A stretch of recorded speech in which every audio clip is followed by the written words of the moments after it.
सड़कों की राजनीति कब तक चलेगी? और लोगों को एक डाउट होती है कभी कभी, एक मिनट, इतना बड़ा देश, जब तक इतना देश बड़ा बुलंद देश रहेगा तब तक ताकतें इतना बड़ा इस्तेमाल देश, होंगी ताकि 140 देश को करोड़ झुकाया लोग, जाए। इतना बड़ा देश, 140 करोड़ लोग, और अगर कल कोई किसानों के नाम पे या किसी खालिस्तान के नाम पे या फिर कोई शाहीन बाग के नाम पे सड़क की राजनीति करके, और मीडिया का भी मैं तो खुलकर कहना चाहूंगा, एक वर्ग है मीडिया का जो प्रोत्साहन देती है इन चीजों को। हाँ, और मीडिया को उल्लेख कनाडा में कैसे हो रहा है? मैं तो खुल करके, तो मुझे डर है कि ऐसी सिचुएशंस के साथ देश को डिस्टेबलाइज करने की कोशिश हो सकती है। और आप देख चुके हैं कि जो स्ट्रैटेजी है राहुल गांधी की, जा के वही है, लोगों को भड़काओ, रेलवे वालों को भड़काओ, सेना को भड़काओ, किसानों को भड़काओ, सनातन धर्म को तोड़ो, सनातन धर्म के खिलाफ बोलो कि सब कुछ जात है। तो ये तो भड़कीली राजनीति है, मगर आपका रिस्पॉन्स ये लंबी छूट वाली भी तो नहीं हो सकती। देखिए, भटकाने की राजनीति कर रहे हैं, इसीलिए आज तक सत्ता से भटक रहे हैं, सत्ता उनको मिल नहीं रही है।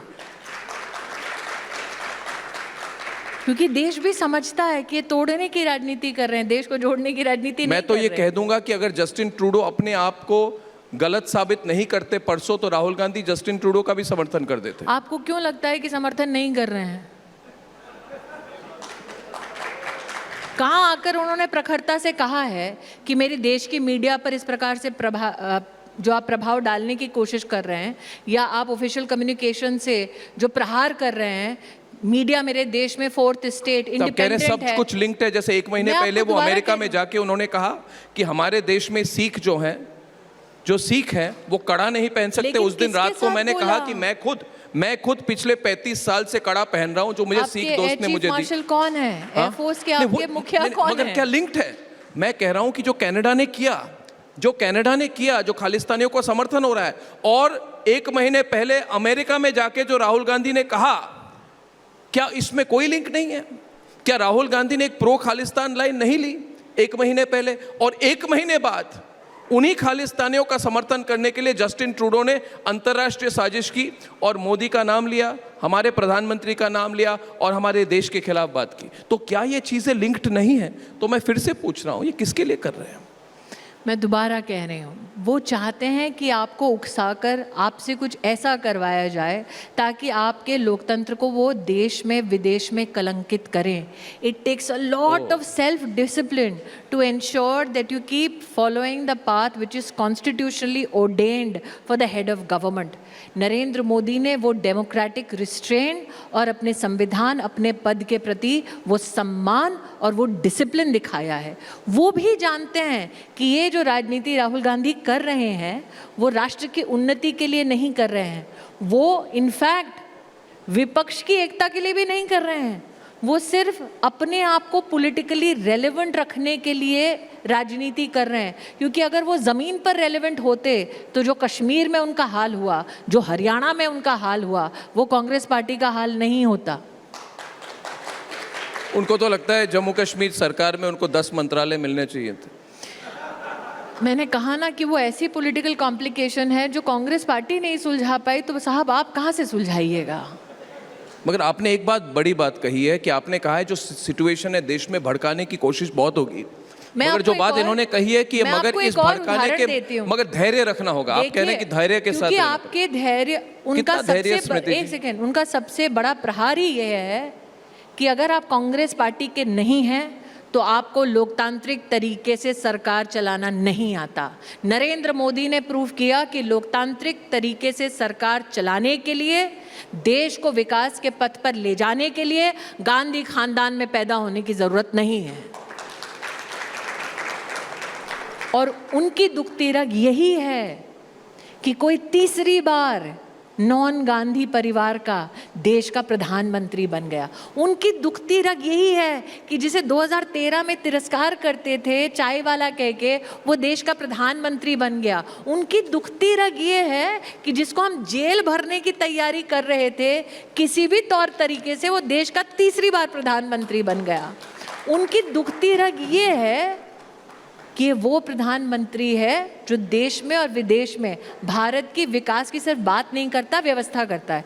पब्लिक सेक्टर अंडरटेकिंग की बात करते हैं, बिल्कुल अलग। पब्लिक सेक्टर अंडरटेकिंग मतलब वो कंपनियां जो भारत सरकार की हैं और जो देश की पूंजी हैं, उनकी ग्रोथ हुई 225%। कैसे हुई?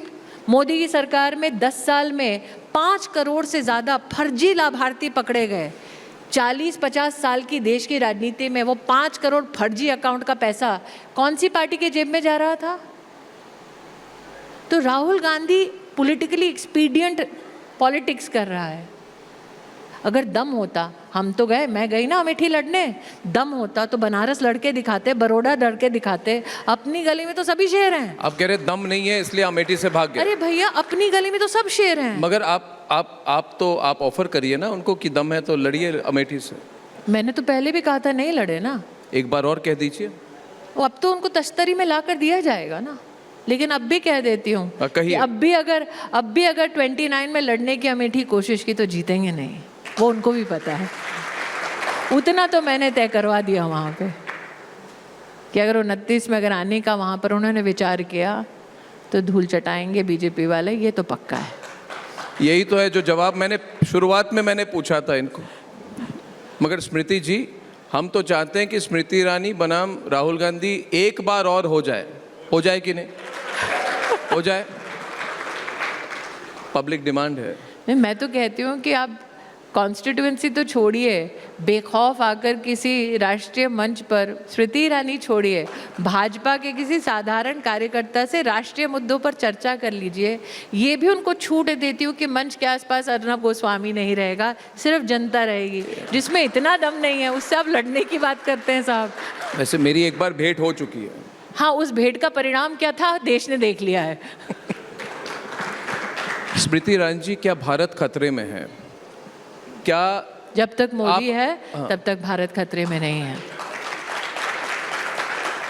मगर बैलेंस करना तो मुश्किल हो जाएगा। इसीलिए तो मोदी है और मुमकिन हो रहा है।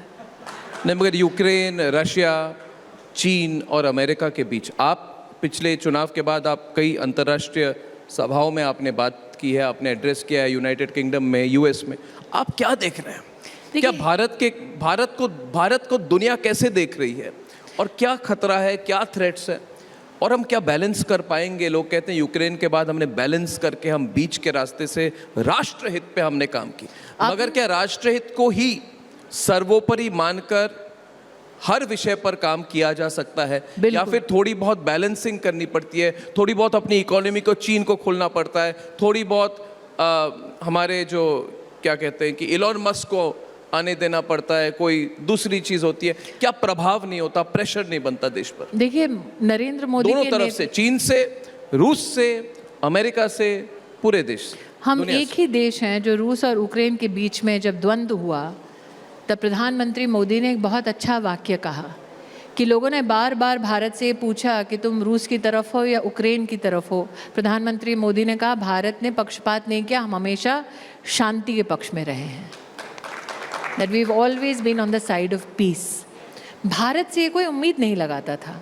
देखिए, पोस्ट कॉलोनियल एरा में ना, कॉलोनियल माइंडसेट के लोग, गोरे लोग ये सोचते हैं कि हमने जो कहा भारत वो करेगी। उनको ये आदत नहीं थी कि भारत खड़े होकर ये बोलेगा कि हमारे देश के लिए जो अच्छा है पहले हम वो करेंगे। तो हम पर दबाव आए, एक का साथ दो, रूस का दोगे कि यूक्रेन का दोगे? हमने कहा हम हिंदुस्तानियों का साथ देंगे। आज अगर विषय निकलता है लेट्स से इजराइल का, हमने इजराइल के पक्ष में, फिलिस्तीन के पक्ष में अपना निष्पक्ष एक पक्ष रखा या अपने एक पोजीशन ली।